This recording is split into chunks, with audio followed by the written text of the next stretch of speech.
Okay, so, when we were looking at all those articles and books and stuff you sent over about sourdough, I really, I don't know, I kept coming back to this idea. Like, everyone talked about fermentation as this almost magical thing. Like, it's Yeah. more than just science, right? You've got that beautiful, like, crusty exterior, the chewy inside, and the tang. Hmm. And it all comes back to this one fundamental process. Yeah, absolutely. And as I'm sure you saw in the research too, it's not just about leavening the bread. It really is like the secret ingredient to that signature sourdough Oh, taste. for sure. And even to those kind of interesting health benefits that we see popping up more and more. Exactly. It's like to really become a sourdough master, you kind of have to go deep. You have to understand what's happening on this microscopic level. Right. It's a craft. It's a craft. Yeah. It's not just following a recipe. Right. It's like expanding your whole culinary world. Totally. And there's something almost meditative about it too, right? Like taking care of your starter. Like a lot of the articles you shared talked about that. Yeah, that nurturing aspect is really cool. And that's what we're going to do in this deep dive today. We're going to explore the history, the science, and the people behind this amazing process. I love it. So let's journey back in time. Like way back to the very beginning. Okay? Because we both know they didn't have instant yeast packets back in the day. No, they did not. So where did this whole sourdough thing even come from? Well, the story of sourdough is ancient. It goes back like over 5,000 years to ancient Egypt. Wow. Think about that. And it's not like someone just sat down and invented it the way we think of invention now. It was more like a happy accident. A happy accident, like they just left some flour and water out and nature took over? Exactly. Like you leave flour and water out in the open, and wild yeast and bacteria are just floating around in the air, right? Right. They land in that mixture and they get to work. Wow. And boom, you've got this natural leavening process happening, this unintentional fermentation. It was likely the very first bread ever made. Really? And then it just spread from there? From there, sourdough spread throughout all these ancient civilizations. It became like a staple food. It's amazing to think about something that we still eat today that came about by accident. Yeah.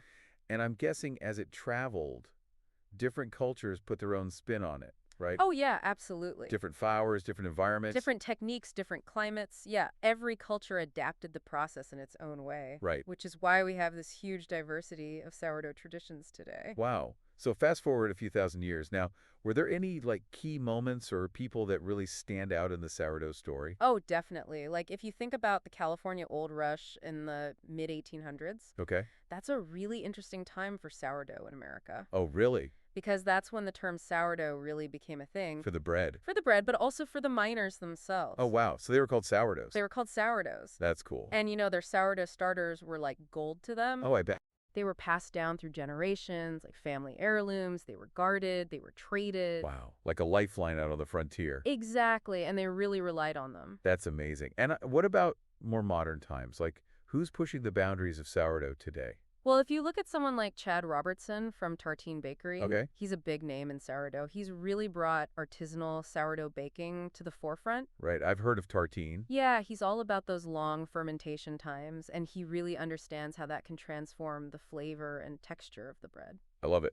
Okay, so we've talked about the history and some of the big players, but now let's get down to the science here. Okay. What's actually happening during fermentation that makes sourdough so special? So this is where it gets really cool. It's all about this partnership between lactic acid bacteria and wild yeast. Okay. And these aren't the same yeasts that you get in those little packets at the store. Right. Wild yeast, they're a whole diverse community of microorganisms, and they're living all around us. Wow. So these yeasts produce carbon dioxide, which is what makes the bread rise. Right. And then the bacteria produce lactic acid, which is where we get that signature tangy flavor. So it's like a team effort. It is a total team effort. They work together. Yeah, and it's this delicate balance. The types of yeast and bacteria present in each starter, they can change based on all these factors like the flour, the environment, even the baker's hands. Oh, wow. So every loaf is unique. Every loaf is unique. Every starter is unique. It's like a little fingerprint. I love that. And I've heard that sourdough is easier to digest than other breads. Is that true? That is true, and it's because of the fermentation process. Okay. So during that long fermentation,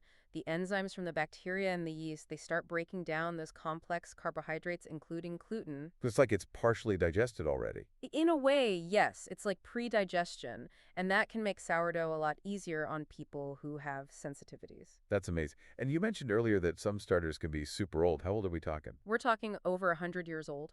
Wow. There are bakers out there who have starters that have been passed down for generations. Really? Yeah, it's like having a piece of culinary history alive in your kitchen. It's incredible. It's more than just ingredients.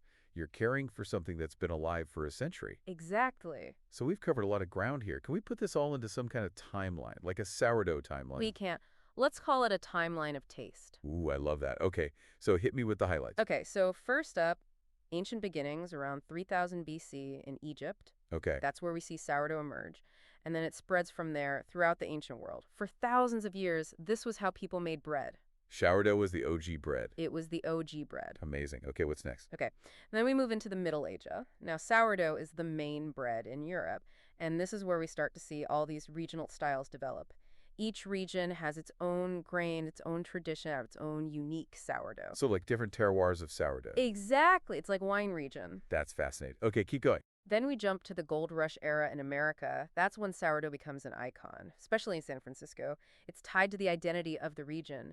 Those miners depended on their sourdough. It's like a symbol of resilience. It is. And then finally, we arrive at the 21st century, and we see this huge sourdough renaissance. Home baking is booming. Artisanal bread is everywhere. Right. And sourdough is at the heart of it. It's valued for its taste, its health benefits, and that connection to tradition. It's like it's come full circle. I love it. So if we were to sum up everything we've learned today, what's the big takeaway about sourdough and fermentation? I think the main message is that sourdough baking is more than just a recipe. It's an art. It's a science. Right. It's a tradition that connects us to something ancient.